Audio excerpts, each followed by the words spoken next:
नमस्कार। सबसे पहले उन सभी भाइयों को नमस्कार जो हमारा वीडियो को देखते हैं और लाइक करते हैं, सब्सक्राइब करते हैं, और उनको भी जो नहीं करते हैं, प्रणाम, सलाम।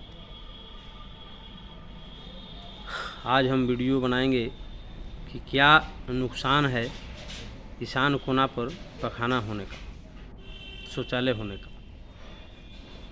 और मेरा थंबनेल में लगा हुआ है कि क्या नुकसान है ईशान कोना पर शौचालय होने का। और अगर शौचालय है तो इसे शीघ्र हटाएं ईशान कोना से। और ईशान कोना पर शौचालय से हानि ही हानि है। क्या हानि है देख लीजिए। सबसे पहले हम बताएंगे कि क्या नुकसान है। तो नुकसान यह है कि हम वीडियो में बोल रहे हैं, अब आप मिलाइएगा। नुकसान, जिसके घर में उत्तर पूर्व दिशा के कोण पर शौचालय और सेप्टिक टैंक बना हुआ है, उसके घर में सबसे पहले तो कि डिप्रेशन, यानी लोग ज़्यादा टेंशन में रहते हैं। खास करके उनके जो घर का मेन मात होते हैं, गार्जियन होते हैं, वो ज़्यादा अफेक्शन में रहते हैं। वहाँ की आर्थिक स्थिति बहुत ही पुअर हो जाता है। वैसे मकान में रहने वाले लोग ज़्यादा बीमार रहते हैं, ज़्यादा पैसा बीमारी में खर्च होता है। वैसे जगह पे लोग दिवालिया भी होते रहते हैं।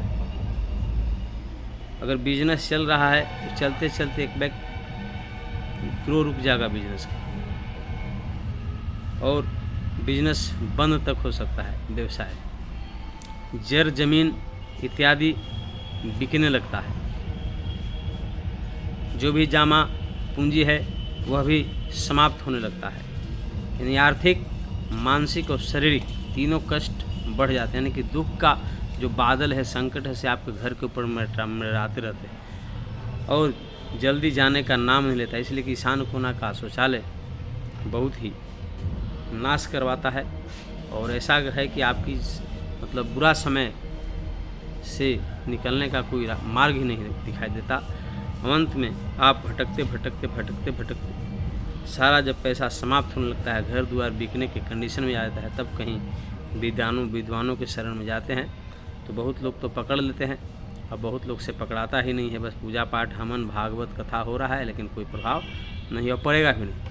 इसलिए कि शिवद्रोही मकान है। शिव से बैर करने के बाद कहीं भी जाइएगा तो आपको कल्याण नहीं होगा। दूसरा, जिंदगी, ईशान कोना का शौचालय जिंदगी तबाह करके रख देता है। वजह यह है कि यहाँ पे भूत प्रेत, निगेटिव एनर्जी का स्थापना हो जाता है, वास हो जाता है। और जिस जगह पे दीवार होना चाहिए वहाँ शौचालय बना हुआ है, तो आप समझ सकते हैं कि आप क्या कैसे, जहाँ दिवालय होगा तब विकास होगा, तो वहाँ पर शौचालय है तो विनाश होगा। तो इस कंडीशन में ईशान कोना का शौचालय, कहीं कहीं तो यहाँ तक देखा गया है कि जो ईशान कोना से पर जिनका शौचालय है, तो वहाँ पर लोग दिवालिया हो रहे हैं और आपस में लड़ रहे हैं। लड़ाई झगड़ा, आंतरिक गृह क्लेश इत्यादि, टेंशन ही टेंशन किसी भी तरह से। और इस तरह के घर में रहने वाले के ऊपर जब शनि का 7.5 हावी होता है तो और बुरा हाल हो जाता है, हालात बद से बदतर हो जाता है। नौकरी कर रहे हैं, पैसा कर रहे हैं तो नौकरी छूट जाता है, और वहाँ पर रहने वाले लोग ग्रो नहीं कर पाते। विकास, डेवलप रुक जाता है, डेवलप नहीं करते, डेवलपमेंट रुक जाता है। वहाँ पे एक ग्रो जो होता है, ग्रोथ रुक जाता है, और आगे जाने के बजाय पीछे चलने होता है ना कि फ्रंट और फुट और बैक फुट, तो बैक फुट पर लोग जाने लगते हैं, पीछे की ओर। इसलिए कि बॉलिंग जो होता है ना, प्रकृति का तेज होने लगता है, दुख तेजी से आपके ऊपर प्रहार करता है। तो इस कंडीशन में लोगों के पास कोई उपाय नहीं रहता है, तो आज लोग थक के हार के एक ही जगह जाते हो, डॉक्टर के पास। तो डॉक्टर साहब क्या करेंगे? फॉल्ट आध्यात्मिक है तो साइंस क्या करेगा? तो इस कंडीशन में शिवद्रोही मकान जब बन गया है, शौचालय उत्तर पूर्व कोना पर बना हुआ है, ईशान कोना पर, तो उसका एक ही रास्ता है, एक ही विकल्प है कि शीघ्र उसको हटाइए। जितना जल्द से जल्द विद्वानों से मिलिए, मकान का शोधन करवाइए और मकान का शोधन करा के उसको तुरंत हटाइए। हटाने के बाद वहाँ नियमतः जो हटने के बाद प्रक्रिया होता है, ये नहीं कि वो बंद कर दिया जाए और फिर वहाँ पैखाना को दबा दिया जाए, ऐसा भी नहीं होना चाहिए। बहुत लोग ऐसे करते हैं कि हटा तो देते हैं, लेकिन उसका जो अंदर का जो मल है स्टोकेज, उसको नहीं हटा पाते। क्या करते उसमें मिट्टी डाल देते हैं, ये भी गलत है। फिर हटाने और नहीं हटाने का कोई फ़ायदा, मल तो उस घर में स्टॉक रहा ही ना।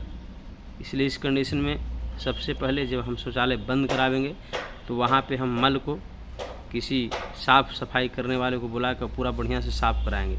एक ठोप भी वहाँ पे मल नहीं, एक थोड़ा सा भी वहाँ जस्ट नहीं रहना चाहिए मल का। उसके बाद उसको धोएंगे बढ़िया से, गंगाजल, गौमूत्र और अग्नि का प्रयोग होता है उसमें, उसको करेंगे विद्वान के सानिध्य में है, अपने नहीं हटाना है उसको।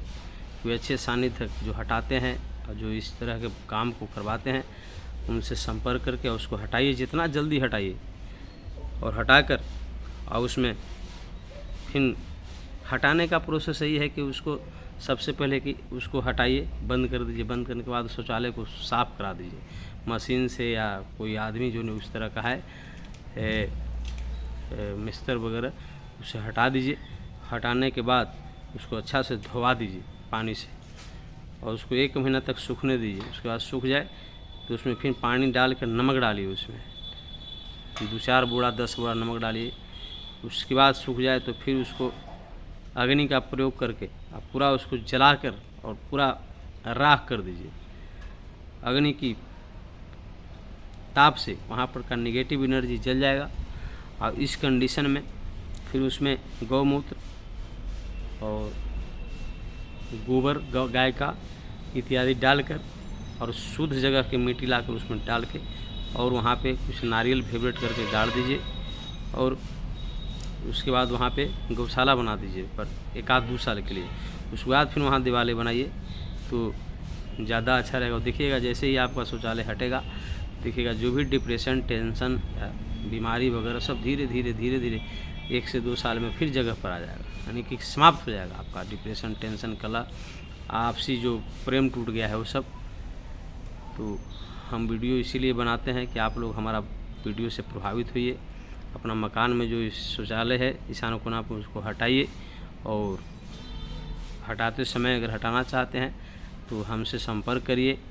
मेरा नंबर है 7970719818। वहाँ पे ऐसी शक्तियों का वास हो जाता है कि उसको हटाना बहुत मुश्किल हो जाता है। तो जब भी कोई सानिध्य ना हो देवी देवता का, तो वो बहुत मुश्किल काम है। इसलिए जितना जल्दी ईशान कोना का शौचालय है तो शीघ्र हटाइए उसको। कोई मनौता इसमें मैनेज नहीं कि वास्तुशास्त्र वाले अगर कह रहे हैं कि ऐसे झंडा गाड़ दो, ऐसे त्रिशूल गाड़ दो, हाँ ऐसे फ़ोटो लगा दो, ऐसा पेंट कर दो, कोई भी पेंट टेंट और कोई भी जप तप इत्यादि वहाँ काम नहीं करेगा। इसलिए कि शिव से द्रोह करके कोई नहीं बचता है, चाहे वो कोई न हो, चाहे वो कोई हो, कोई काहे न हो, कोई नहीं बच सकता। इसलिए उस मकान में शिव का स्थान ईशान दिशा के ईश्वर भगवान भोलेनाथ की जगह पर आप मल का त्याग कर रहे हो, इसको यथाशक्ति जितना जल्दी हटा कर और कुबार कर फेंक दीजिए। आपका सबसे बड़ा दुश्मन है। और आगे फिर हम आप लोगों को वीडियो बनाते रहेंगे मकान के संबंध में। और यह एक कारण यह भी है, ऐसा शौचालय उसी का घर में बनता है ज़्यादा जिसके यहाँ पितृदोष हो, ठीक है, या अवैध धन हो, या अवैध संबंध हो, या अवैध भोजन हो, या चाल चलन शास्त्र विरुद्ध हो। ऐसे घरों में इस तरह का शौचालय बनता है और इसका परिणाम भी भुगतते हैं लोग, अंत में भी सुधर जाते हैं। तो हम यही कहेंगे कि आप लोग ऐसा शौचालय का निर्माण न करें, और अगर बन गया है तो इसको जितना जल्दी हटाएं। जय सनातन धर्म, जय बाबा भोलेनाथ।